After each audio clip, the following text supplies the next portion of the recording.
كان يا مكان في يوم من الأيام كان في غابة كبيرة زمان وكان اسمها أرض العزة، وكان اللي بيحكم الغابة دي ملك كبير وقوي وشجاع وكان اسمه مفاسة، والغابة كلها كانت بتحبه والحيوانات كلها كانت سعيدة ومبسوطة وفرحانة. اوكي، بيبدأ الفيلم بحفلة كبيرة في الغابة بمناسبة المولود الجديد اللي شرف الدنيا ابن الملك مفاسة وهو سيمبا، واللي بيقدمه للحيوانات القرد الحكيم رفيقي اللي كلهم بيفرحوا جدا ويحتفلوا بولادته. وسيمبا ده هيكون هو الملك اللي هيجي من بعد مفاسة. وبنتعرف بعدها على سكار اللي هو بيكون عم سيمبا، واللي مرضيش يحضر الحفلة علشان كان زعلان ان سيمبا المولود الجديد هياخد الحكم بداله، لانه كان نفسه هو اللي يمسك الحكم بعد مفاسة. وده صاحبنا زازو اللي كان رايح لسكار عشان يقول له ده مفاسة لما يمسكك هينفخك عشان ما جيتش تحضر الحفلة بتاعت سيمبا، ويتغاظ سكار من زازو ويمسكه ويبلعه. بس بيجي مفاسة على اخر لحظة ويخليه يرجع زازو تاني ويسأله ليه ما جاش الحفلة بتاعت سيمبا. وطبعا سكار مرضيش يقول الحقيقة، بس مفاسة فهم من كلامه انه غيران من سيمبا علشان هو اللي هيورث الحكم بعدين بعد باباه. وفي يوم من الأيام بيصحى سيمبا بدري وبيصحي باباه مفاسة عشان يتمشوا مع بعض، وبياخدوا مفاسة على صخرة عالية ويوريله الغابة كلها ويقول له الأرض دي كلها بتاعتك، وفي يوم من الأيام هتبقى أنت الملك عليها كلها. ويسأله سيمبا على مكان بعيد ضلمة، فبيحذره مفاسة وبيقول له ده مكان بره المملكة بتاعتنا وده مكان خطر واوعى تروح هناك مهما حصل. وبعدها بيلعبوا هما الاتنين مع بعض وبيتدرب سيمبا على الصيد على زازو صاحبهم. وبعدها بيقابل سيمبا عمه سكار وبيحكي له سكار عن المكان الضلمة وبيقول له انه مش خطر ولا حاجة، وكمان بيعرفه ان اسم المكان ده مقبرة الافيال، وكان بيشجعه يروح هناك علشان كان عايز يتخلص منه علشان هو اللي يورث الحكم. ويروح بعدها سيمبا لنالا صاحبته ويقول لها انا عرفت مكان جديد ممكن نلعب فيه، واستأذن امه علشان يروحوا المكان ده، وطبعا خبى عليها انه بيتكلم على مقبرة الافيال. فبتوافق كارا بس بشرط ياخدوا زازو معاهم.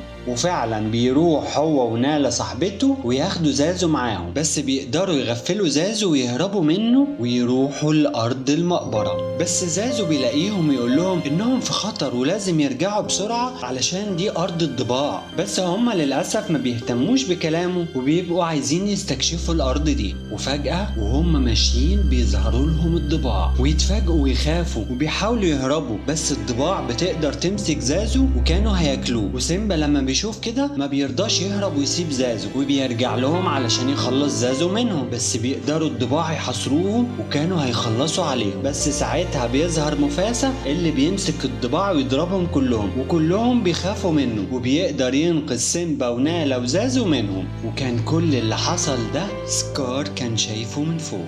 وطبعا مفاسة بيزعل جدا من سيمبا انه ما سمعش كلامه وبيأنبه على اللي عمله، وبيندم سيمبا جدا وبيتأسف له، فبيسامحوا مفاسة وبيلعبوا هما الاتنين مع بعض. وبعدها سكار بيهزق الضباع وبيزعق لهم وبيقول لهم انه بعت لهم سيمبا لحد عندهم وهم ما عرفوش يخلصوا عليه، ويتفق معاهم على خطة يقدروا يخلصوا بيها على مفاسة الملك، وهي انه ياخد سيمبا وسط الغابة ويوصي الضباع يجروا ورا قطيع كبير من الحيوانات علشان الحيوانات تخاف ويجروا ناحية سيمبا علشان يموتوا سيمبا في طريقهم. ويجري سكار بسرعة على مفاسة ويقول له الحق سيمبا هيموت، وفعلا يجري مفاسة بسرعة عشان يلحقه ويحاول على قد ما يقدر يوصل له من وسط القطيع، ويقدر بصعوبة جدا ينقذه ويرفعه على صخرة. وبعدها بيحاول ينقذ نفسه هو كمان ويتعلق في صخرة تانية عالية، وبيطلب من سكار يساعده، بس سكار طبعا بيكون مستني اللحظة دي وما بيرضاش يساعده، بل بالعكس ده بيمسك ايديه ويرميه من فوق علشان يقع مفاسة وسط القطيع، وللأسف بيموت مفاسة.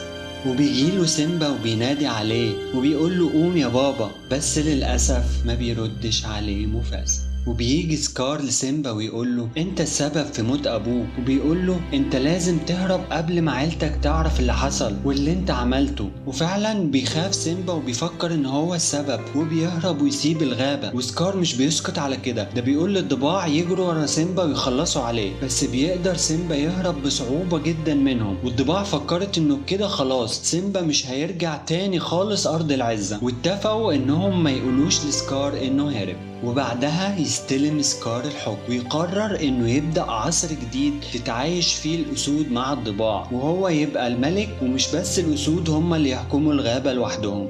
ويبقى سيمبا هربان في الصحراء لوحده وبيتعب من كتر الجري، وكمان بيتلموا عليه الطيور الجارحة علشان ياكلوه. بس مين اللي بيلاقوه بيجروا عليه؟ تيمون وبومبا اللي بيقدروا يبعدوا كل الطيور. وفي الاول تيمون بيبقى خايف من سيمبا، بس بومبا بيقول له حرام عليك، ده يخوف، ده كيوت وصغير وغلبان. ويقرروا يفوقوه علشان يعرفوا ايه حكايته. بعدها بيفوق سيمبا ويلاقوه زعلان وحزين، فبيسألوه انت ايه حكايتك يا جدع انت؟ فبيقول لهم مفيش حاجة، ويسيبهم ويكون عايز يمشي لوحده. بس هم ما بيرضوش يسيبوه، وبيعرفوه على مبدأهم في الحياة، هاكونا مطاطا، واللي هي حكمة نغمها لذيذ، ارمي الماضي اللي يغيظ. ويعرفوه ان هو ده شعارهم في الحياة، وانه لازم ينسى الماضي. وبيعلموه حكمتهم الشهيرة، لما الدنيا تديك ظهرها ادي ظهرك للدنيا. ويقول له بومبا عندك مثلا انا كانت ريحتي معفنة لما كنت صغير، وبالرغم من كده كملت حياتي عادي ومهمنيش تنمر الحيوانات عليا. ويبتدي سيمبا بعد المحاولات دي كلها يفك كده ويفرفش شوية، وكان طبعا جعان وعطشان، وابتدوا يدوله حشرات من اللي هم بياكلوها. وبيكون سيمبا قرفان جدا بس بياكل علشان كان جعان. وبتعدي الأيام والشهور والسنين، وبيكبر سيمبا وبيبقى أسد كبير زي مفاسا. وبقيوا هما التلاتة أصدقاء جدا وملهمش في الدنيا غير بعض. بس الحال بيكون اتدهور خالص في أرض العزة، والدنيا بقيت خرابة خالص. وزازو بعد ما كان مساعد الملك سكار كان حبسه وكان مخليه يغنيله. وبيكتشف القرد الحكيم رفيقي إن سيمبا لسه عايش، وبيفرح جدا لما بيعرف كده. وفي ليلة من الليالي يكونوا هما التلاتة سهرانين، والسما كانت صافية ومليانة بالنجوم، وكل واحد فيهم بيقول ايه هي النجوم دي بالنسبة له. وبيقول لهم تيمون ده دبان منور لازق في السجادة الزرقاء اللي فوق دي. بس سيمبا بيفتكر كلام مفاسا على انه في السما في ملوك عظماء بيبصلنا من فوق، وبيزعل ويسيبهم ويقوم ويمشي. ويجي تاني يوم ويكون تيمون وبومبا مبسوطين وبيرقصوا وبيغنوا، وكانوا خارجين علشان يصطادوا. وفجأة تهجم عليهم أسدايا، بس بيجي سيمبا على آخر لحظة ويتخانق معاها علشان يخلصهم منها. بس بيكتشف وسط الخناقة إنها نالا اللي كانت صاحبته وهم صغيرين. وبيفرحوا جدا هما الاتنين لما بيعرفوا بعض بعد السنين دي كلها. وبيعرفها سيمبا على تيمون وبومبا أصحابه، وبتقول له نالا إن سكار قال لهم إن سيمبا مات، واللي المفروض أنت يا سيمبا الملك، ولازم ترجع علشان تحكم المملكة بتاعتك. ويكون سامع الحوار بومبا ويقول لسيمبا جملته المشهورة سيادة الملك أنا بطاطا تحت رجليك.